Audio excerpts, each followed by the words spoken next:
Mainit na pinag-uusapan ngayon sa social media ang pag-alis ni Kim Chiu at Paolo Avellino matapos ang show nila sa Birmingham sa United Kingdom para sa ASAP.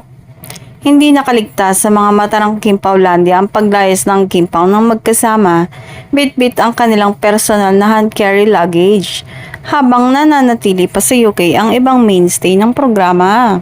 Kanya-kanyang hula ang mga solids kung saan ang destinasyon ng Kim Pao, pero ramdam nilang sisingit ng sandaling bakasyon ng rumored magjowa. Ang tanong, alin sa Europe daw rarampa sina Kim at Paolo na magkasama? May mga nagsabing baka raw sa Scotland pumunta ang Kim Pao dahil malapit lang ito sa England. Ilan naman ang nagsabing posibleng sa France na siyang pinakamalapit sa London o di kaya ay sa Belgium at Netherlands. Kung bet raw ng Kim Pao na mas malayo ng konti, sa Luxembourg, Germany o Spain.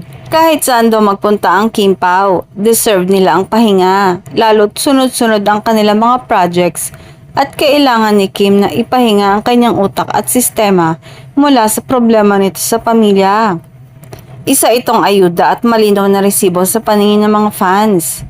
Samantala, dumagundong ang buong venue sa ASAP nang tawagin on stage si Paolo para sa duet number nila ni Kim.